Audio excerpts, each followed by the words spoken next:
Matthew, 3-1 win here at Milltown. Give us your thoughts on it. Really pleased. It's notoriously a tough place to come. The guy just said to me over there, Portdown's never won here, or never beaten Warrenpoint, which I didn't know.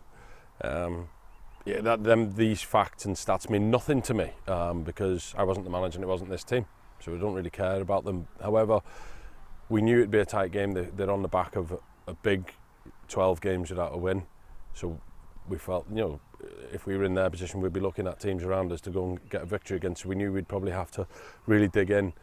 I was disappointed in the first half. I don't think we matched their intensity or their physicality. A wonder goal from Ben. I think we had one other good bit of play in the whole half, and I was disappointed. Not so much without the good play. The pitch wasn't great, bobbly and stuff, which they're going to be at this stage. I felt we lacked bite. I don't think we got near them. I don't think when we did knock it forward, we didn't back it up to Lee. He was pretty much playing a lone furrow, and at half time I had to tell him. Eamon came off at half time, and it could have been 8 of them. I can't make 8 subs. I can only make 3. One at half time was Eamon. He was unfortunate. We felt they were targeting him. We felt they were trying to hit the diagonal, and he was getting sucked under the ball. And Greg can come on and do it. And I thought when Greg came on, we looked a lot more solid. And then what happened is people started chasing the ball and winning tackles and winning headers and putting their bodies on the line. And sometimes in football, that's what you need to do. We know we've got good quality. We know we can get the ball in the box. We know we've got goals about us. But if we don't have the ball, we don't want to win it back. We'll not do that. Second half, they came out and showed that they can do it. And I thought we looked like a good team in the second half. Talk about Tilney's goal there early on in the game. There really was only one place he could put it that was beating the keeper, and that was right in the top corner. It was similar to Stevie's earlier in the season, wasn't it? Probably a little bit wider, if I'm honest. I only caught it as it left his foot because I was actually talking to the fourth official. Now talking, I wasn't arguing with him, we were actually having a conversation. So I only caught it his left foot, and I can't wait to watch it back.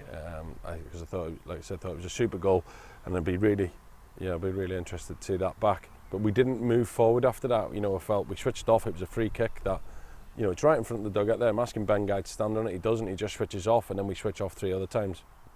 We let the ball beat us there. Emil lets the go, and then Paul and Adam didn't track a runner into the back post for simple tapping, and it really disappointed me, that goal, really. But they didn't get another opportunity after it because they locked on and we turned in for the rest of the game. Adam Sally got 2 goals. Yeah. Done really well, finishing off a couple of... It's a super header. Got across his man at a set piece, and then obviously a penalty. We know he's a good penalty taker. He's always been on penalties, and I think Lee's disappointed he wants to take them, and I have no problem with that. But Adam's our penalty taker. We don't have that where people get to choose who takes it. Adam's the penalty taker. He takes them, and he stuck it away. And for the last 10 minutes, he was then playing on one leg because he rolled his ankle in the corner. We'd used all our subs, so I just had to ask him to go and stand and try and get near them, go back and defend, because probably Adam and Lee, when they go back, are probably our best headers of the ball. We know Paul and Adam there, but they actually have they'll probably pick up their best headers of the ball. And you'll see when Lee goes back, 9 times out of 10 it's him that's clearing it, and the same with Adam.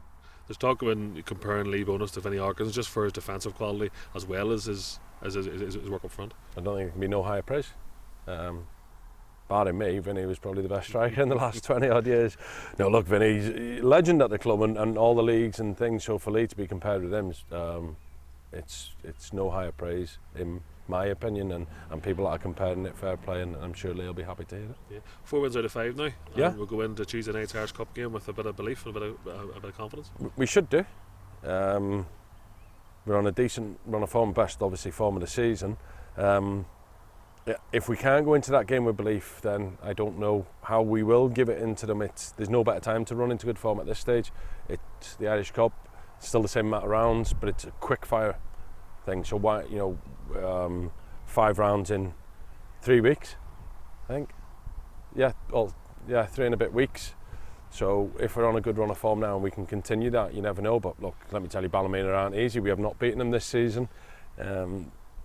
We're going away from home on a Tuesday night, but them boys in there, they're ready for it. I know Davey will have his team up for it, no doubt about it, and we'll pay them respect, but I think our boys now have to have that belief that we're going to go and get a result. After the long run of games, all the wee niggles are starting to shake off now. They seem to be getting a wee bit of more. Have you been speaking to Chris Loughran? Because they're definitely not. They're not shaking off. Chris Lavery took a heavy blow, so he was obviously ruled out today, and then George and Barney sat on the bench. And when we were looking for a midfielder, George's foot's still up like a balloon, and we wanted one of them to go because I think we needed a little bit more defensive stability, and basically it was who was the least in pain. And I knew George, unfortunately for him, he lives with me, so I know that he's flat out icing it, taking as many anti-inflammatories and tablets as he can. And Barney said he wasn't as sore. How much pain scale? And George, 8 out of 10, and Barney 6 out of 10. Well, you're on. So no is the answer. The niggles aren't going. But you know what? Because they're young, they recover quicker, and they have this inbuilt desire to go and play and win games of football, or try to win games of football. So they'll run through that, the niggle or the tightness, and it's all credit to them. We want to make sure that they're ready now for Tuesday. Good man, thank you.